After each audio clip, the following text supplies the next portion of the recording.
जहांगीर खान तरीन साहब बड़े ड्रामाई अंदाज महीने के बाद पाकिस्तान वापस लौटे हैं। तो ये किसी प्लान के तहत है, किसी मंसूबाबंदी के तहत है, या इत्तफाकिया है कि वो वापस आ गए हैं? क्योंकि बड़ी चेंजेस इंटरनेशनली हम देख रहे हैं। इंटरनेशनल एस्टेब्लिशमेंट में अमेरिकन जो प्रेसिडेंशियल पोल्स थे उसमें हमने बड़ी चेंजेस देखी हैं।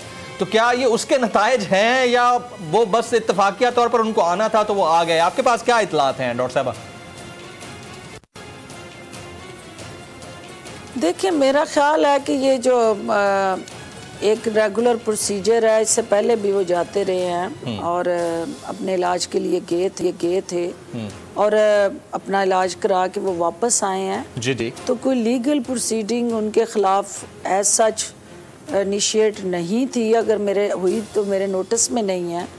तो ये एक पाकिस्तानी हर एक इंडिपेंडेंट का हक है, अगर वो कहीं मतलूब नहीं, किसी अदालत को कोई उन पे क्रिमिनल केस नहीं या उनकी कहीं पे किसी केस में नामजदगी नहीं, तो फिर उनको आज़ादाना आने जाने पे तो कोई पाबंदी नहीं। और अगर वो आए हैं तो मेरा ख्याल है कि जो भी इंक्वायरीज या क्वायरीज कोई उनसे रिलेटेड हैं तो उन्हें उसका जवाब देना है, और अगर उन्होंने देना ना होता जवाब तो उन्हें पाकिस्तान नहीं आना था। तो ये भी एक मैसेज है नून लीग के उन मफरूरों के लिए, और ख़ास तौर पे मियाँ मफरूर के लिए, क्योंकि नवाज शरीफ की बजाय उनको मियाँ मफरूर कहें आप तो बेहतर है, क्योंकि मियाँ मफरूर अब उनके लिए मैसेज है कि अगर आप का दामन दागदार ना हो और आपको यकीन हो कि आपने कुछ गलत नहीं किया, तो फिर मुल्क वापस आने से आपको हिचकिचाना नहीं चाहिए। आना चाहिए, कानून का सामना करना चाहिए और अदालतों में अपने आप को पेश करके अगर आप बेगुनाह हैं तो क्लीन चिट लें, और अगर गुनाहगार हैं तो आपको फिर जेल की सुलाहें तलब कर रही हैं, आपको आना चाहिए। राइट। अच्छा, अब सियासी अहदे वफा में और ये तो सर्टिफाइड, आपको पता है कि ये मुस्तनद सर्टिफाइड चोर है, अदालत ने इनके कन्विक्टेड ऊपर स्टैंप लगा के इनको सजा दी थी ना। राइट, बिल्कुल ठीक है। अच्छा, अब सियासी अहदे वफा में मुल्ज़म नहीं है। हाँ जी, सियासी अहदे वफा में एक बेवफाई का चैप्टर शुरू हो गया है। मैं उस सियासी अहदे वफा की बात कर रहा हूं जो एपीसी में पीडीएम की सूरत में सामने आया, और इन्होंने 3 कंसेक्टिव जलसे किए और बड़ा ही बबांगे दोहल अपना बयानिया रखते रहे। अब उसमें बेवफाई का चैप्टर शुरू हो गया है और एक पार्टी का चेयरमैन बड़ा शॉक्ड दिखाई देता है। ये पीडीएम के साथ हुआ क्या है? क्या आप लोगों को पता था कि ये जो इत्तेहाद बना है इसके गुब्बारे में से हवा बस इतनी जल्द ही निकल जानी है? डॉक्टर साहब देखें, ये कहाँ का रोड़ा कहीं की ईंट, उसकी जो मरियम बीबी ने जोड़ी थी, कहीं से रोड़ा पकड़ा कहीं से ईंट पकड़ी, तो एक उन्होंने स्ट्रक्चर क्रिएट किया था। तो सूडो जो चीज़ें होती हैं जो नेचुरल नहीं होती वो लॉन्ग लास्टिंग होती नहीं है, ठीक, और वो सस्टेन नहीं करती। तो यही हुआ कि जाती उम्रा का जो बयानिया था वो मुल्क के मफाद में या अवाम के मफाद में तो नहीं था, वो सिर्फ और सिर्फ अपनी ज़ात के मफादात के और वो लूट खसूट के तहफ़्फ़ुज़ के लिए था। तो जब ये जाती उम्रा का बयानिया में कन्फ्यूजन आई कि कहा कुछ, किया कुछ, सोचा कुछ, अमल कुछ, तो ये बिलावल भुट्टो के लिए तो नई बात थी, लेकिन पाकिस्तान के 22 करोड़ अवाम के लिए नवाज शरीफ के ये पैंतरे बदलने का जो रवाज रहा, जो उसका ये रेगुलर बेसिस के ऊपर अमल रहा, हम तो वाकिफ़ हैं। और बिलावल साहब की वालदा मोहतरमा और वालिद को भी उनके इन सारे हथकंडों का पता था। अगर अब बिलावल पे अब आश्कार हुआ है ये सच और हकीकत, तो उन्हें वाकई शौक में जाना चाहिए था, क्योंकि नवाज शरीफ ने ये पहली दफ़ा नहीं किया कि वो खुद अपने इदारों पे खुदकुश हमलावर हुए हैं, और उन्होंने कारगिल का आपके सामने है। जी बिल्कुल। और फिर जितने भी अब तक चीफ आए हैं आप देख लें कि उन्होंने हर एक से झगड़ा किया, कन्फ्रंटेशन किया, तसादम किया। चीफ जस्टिस जो भी ये लेके आए उनसे इन्होंने तसादम किया। अभी ये चेयरमैन नैब किया रोज वावेला इन्होंने मचाया हुआ है, ये भी ये लेके आए हुए हैं, उनसे ये इन्होंने तसादम किया हुआ है। चीफ इलेक्शन कमिश्नर जिसके हवाले से ये कहते हैं कि धांधली हुई और सिलेक्शन हुई, वो भी चुनाव इन्होंने खुद किया हुआ था, यही लेके आए थे इलेक्शन कमीशन पूरे का पूरा, हम तो नहीं लेके आए थे। जिस केयर टेकर गवर्नमेंट के जरिए ये इलेक्शन हुआ वो भी ये लेके आए थे। तो ये जहाँ ये जलसा हो रहा था उस दिन गुजरांवाला में, ये पूरी सेंट्रल पंजाब की बेल्ट जो है वो नून लीग ने जीती है। तो वहाँ तो इनसे कोई पूछने वाला नहीं कि जहाँ तुम जीत गए हो वहाँ धांधली नहीं हुई है, वहाँ सिलेक्शन नहीं हुई है, तुम जीतो तो वो फेयर इलेक्शन है, और जहाँ पीटीआई जीती है वहाँ सिलेक्शन है। तो ये रवैयों का तजाद है, ये कॉल और फेल का तजाद है। और जहाँ पे आप खड़े हैं सेंट्रल पंजाब के अंदर खड़े होकर जलसा कर रहे थे और वहाँ पीटीआई को टोटली आपने इलेक्शन से बाहर किया, तो वहाँ आप कह रहे हैं कि फेयर इलेक्शन हो गया, लेकिन जहाँ पे आप हारे हैं वहाँ कह रहे हैं धांधली होगी। डॉक्टर साहबा, मरियम नवाज ने आज एक बात की है, उन्होंने कहा है कि हमने कब एनआरओ मांगा है, हमने कब एनआरओ मांगा है, अब तो इमरान खान एनआरओ मांग रहा है। और उन्होंने बबांगे दोहल एक बहुत बड़े जलसे से कहा और गुज़िश्ता कई दिनों से ये कहती भी आ रही हैं। तो ये सीन क्या है, दरअसल कौन किससे एनआरओ मांग रहा है? और अगर हुकूमती हलकों से हम पूछते हैं तो वो कहते हैं कि ये 34 निकाती एनआरओ यानी नैब ऑर्डिनेंस में जो तरामीम का बिल है उस हवाले से हमसे बारहा बैकडोर राब्ते करते रहे हैं। फैसल जावेद मेरे शो में कह के गए कि शाह महमूद कुरैशी साहब से इन्होंने 2 बार राब्ता किया है और वो ये कहते हैं कि अब तो खान साहब के एनआरओ लेने का वक्त आ चुका है। तो असल में कौन किससे एनआरओ ले रहा है डॉक्टर साहबा? देखिए, ये हकीकत जो है वो छुप नहीं सकती इस तरह की ड्रामाबाजी से। और मरियम नवाज की ये लोगों की आंखों में मिर्चें डालने वाला जो सियासी बयानिया है उसको अवाम मुस्तरद कर चुके हैं। उसकी वजह क्या है कि आपके सामने चेयरमैन सेनेट का इलेक्शन हुआ, आपके सामने फैटेफ का लेजिस्लेशन हुई, आपके सामने चीफ ऑफ आर्मी स्टाफ की वो उस हवाले से वहाँ पे एक्सटेंशन कानून साजी हुई। जी। और आप मुझे बताएं कि यही नून लीग थी जो आज, यही नवाज शरीफ था जी, जो नाम लेके उन कौमी सलामती के इदारों के जो हेड्स हैं उनको बुरा भला कह रहा है और इल्ज़ाम तलाशियाँ कर रहा है और मुतनाज़ा बना रहा है। तो मुझे ये बताएं कि इनको किसी ने बोरी में बांध के इनकी जमात को पार्लियामेंट में ला के वोट डलवाए थे? उस वक्त इनकी ज़बानें क्यों बंद थी? उस वक्त ये कौन सी डिप्लोमेसी कर रहे थे कि इतने शरीफ बच्चे बन के ये आके असेंबली में वोट डाल रहे थे? तो वो कौन सा एनआरओ लेने के लिए बैकग्राउंड स्ट्रेटजी और प्लान था?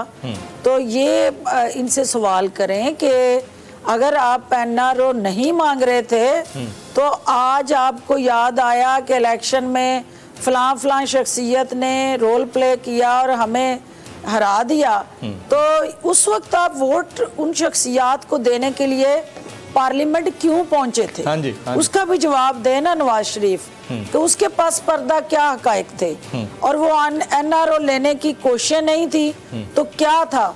जब आपकी ख्वाहिशें मलियामेट हो गई, दम तोड़ गई और इमरान खान ने आपकी करप्शन पे कोई कंप्रोमाइज नहीं किया, तो फिर आपको याद आया कि इमरान खान सिलेक्टेड है और फिर आपको याद आया कि ये इदारे जो हैं इन्होंने रोल प्ले किया है। तो ये आपके दो चेहरे जो हैं उसके जो दो रुख हैं और आपके जात के साथ जुड़ा जो कॉल और फेल का तजाद है, अवाम ने देख लिया है, जांच लिया है। इवन आपकी अपनी जमात के अंदर लोगों ने आपके चेहरों से उतरे हुए ये नकाब देख लिए हैं कि आप अपने मफाद के लिए सार गुजरने के लिए तैयार हैं। तो जहां आपके मफाद पे ज्यादती है वहां आप कहते हैं कि हमें ये पार्लियामेंट नहीं चाहिए, हमें ये जमहूरियत नहीं चाहिए, हमें ये हुकूमत नहीं चाहिए, सिर्फ और सिर्फ मरियम नवाज साहिबा आपको इक़्तिदार चाहिए।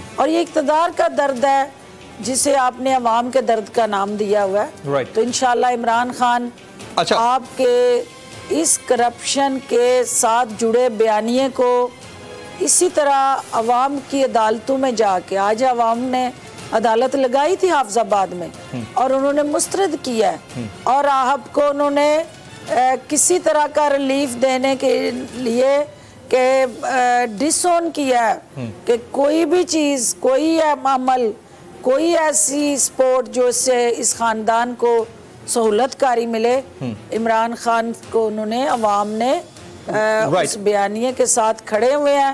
अच्छा डॉक्टर साहब, से नो टू शरीफ खानदान। डॉक्टर साहब, आप सवाल बड़ा इंपॉर्टेंट है।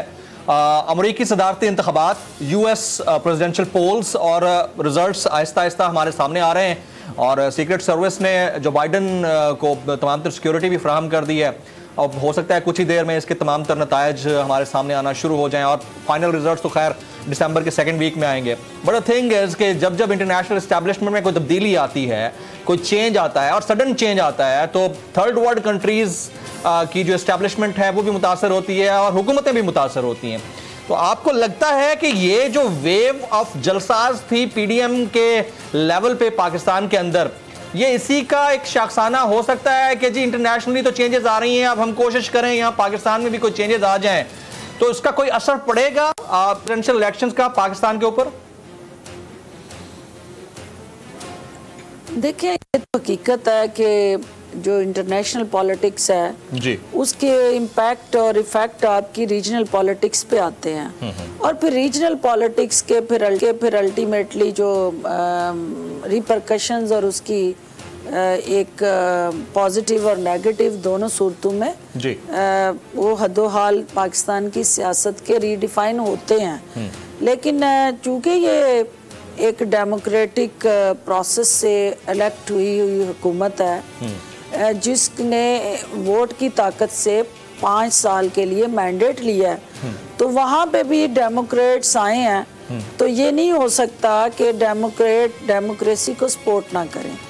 तो इंशाल्लाह आई एम श्योर कि इससे पाकिस्तान के और अमेरिका के जो ताल्लुकात हैं उसमें बेहतरी आएगी और Imran Khan sahab as a prime minister of Pakistan जो है वो दुनिया में क्रेडिबिलिटी रखते हैं, एक गुडविल रखते हैं, एक उनके फेस वैल्यू है और वो फेस वैल्यू अब कैश करने का वक्त आ गया है, क्योंकि ये जो हमारा अमेरिका के साथ इकोनॉमिक, डिफेंस और public to public and people to people contact था, उसको हमने स्ट्रेंथन करना है। और अब दुनिया ग्लोबल विलेज है, इसमें कोई शक नहीं है कि हमारे जो दोस्त हैं जी, उनका एक तब्दीली का अमल शुरू हुआ था, लेकिन वो चाइना है, वो रशिया है, हमने अब अपने रीजन की तरफ फोकस करना है और लेकिन इसके साथ साथ पाकिस्तान के जो कौमी मफाद हैं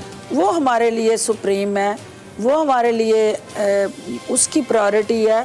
हुकूमतें कहीं पे भी बदलें, हमारा नेशनल इंटरेस्ट का जो एजेंडा है, वो हमारा जो ऑब्जेक्टिव है नेशनल सिक्योरिटी के साथ जुड़ा, वो नहीं बदलेगा, वो सेम रहना है और वो हमारी तरजीहात भी सेम है। अच्छा, अब डॉक्टर साहब, अब शेख रशीद साहब आपकी तरह माशाल्लाह से वो भी बड़े सीनियर पॉलिटिशियन हैं और वो भी बड़ी तारीखें देते रहते हैं।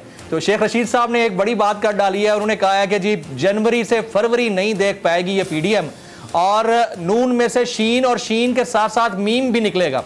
तो जिस तरह का बयानिया अपनाया है मियां नवाज शरीफ साहब ने, वो तो लग रहा है कि पीएमएलएन लंदन और पीएमएलएन पाकिस्तान, ये शायद 2 अलग फेसेस हमें नजर आए।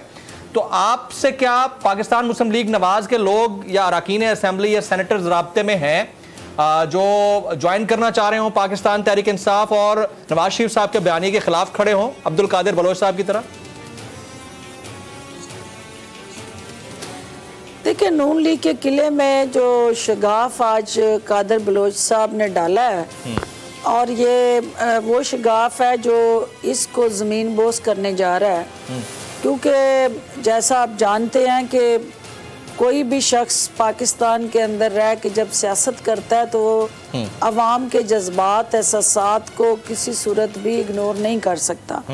तो नवाज शरीफ साहब ने, ये तो हम सुनते रहे कि लोगों ने अपने पाँव पे कुल्हाड़ी मारी, लेकिन इस जाती उमरा के बयानिए को उन्होंने मुतारफ करवा के अपना पाँव जो है वो कुल्हाड़ी पे मारा है, बल्कि अपनी गर्दन कुल्हाड़ी पे मार दी है। तो ये उनकी सियासी तौर पे जो है, मैं समझती हूँ कि सियासी सतह पे उनके लिए ये उन्होंने खुदकुशी कर ली है। और ये सियासी खुदकुशी जो है उसको कहते हैं जब आप दाएं बाएं आगे पीछे नज़र दौड़ाएं तो आपके साथ कोई ना हो और आप तन्हा हो। तो आने वाला वक्त जो है वो शरीफ ख़ानदान ख़ुसूसन नवाज शरीफ और मरियम नवाज को सियासी तन्हाई की तरफ लेके जा रहा है, क्योंकि ये जो इन्होंने सारे अपने इर्द गिर्द लोग इकट्ठे किए हैं, ये वो लोग हैं जो वक्ती तौर पे सिर्फ़ और सिर्फ नवाज शरीफ की ज़ात के साथ खड़े हैं, लेकिन जो ही वो ज़ात जो है और उसका मफाद जो है वो रेज़ा रेज़ा होता नज़र आएगा, तो ये आहिस्ता आहिस्ता उससे अपने आप को डिसोसिएट करेंगे। और अच्छा डॉक्टर साहब, एक आखिरी सवाल है मेरा, इस बयानिए से अपने आप को डिसोसिएट करना इस बात की निशानदेही करता है। एक आखिरी सवाल है, क्विक कमेंट आपका चाहिए होगा ऑन ए लाइटर नोट, क्योंकि सोशल मीडिया के ऊपर ये बहुत चल रहा है, और ये चल रहा है कि जी फयाजुल हसन चौहान साहब गर्मी के वजीर इत्तलात थे, फिरदौस आशिक आवान साहिबा सर्दियों की वजीर इत्तलात है। अब दुआ करें कि धुंध ना पड़े, वरना कोई अंधाधुंध वजीर इत्तलात आ सकता है। तो हमें तो धड़का लगा रहता है कि खान साहब तब्दीली के साथ साथ अपनी जो प्लेयर्स हैं उनकी भी पोजीशन चेंज करते रहते हैं। तो आपके पास क्या इत्तलात है, कोई अगर धुंध में कोई अंधाधुंध वजीर तो नहीं आ जाएगा बाद में? देखिए, मैं इमरान खान साहब मेरे लीडर हैं जी जी, और पंजाब की बैटल ग्राउंड में उन्होंने मुझे उतारा है। हाँ। और मेरा चूँकि हल्का पंजाब में है और मैं हल्के की पॉलिटिक्स करती हूँ, तो मैं समझती हूँ कि 80% जो पंजाब के अंदर इलेक्शन लड़ने वाला MNA है या MP है, उसका महवर मरकज़ पंजाब के साथ जुड़ा है सियासी मैदान में। तो मेरे लिए तो ये बेनिफिट है कि मैं पंजाब के अंदर रह के अपने जमात का बयानिया, अपने लीडरशिप की विजन को आगे बढ़ाऊं।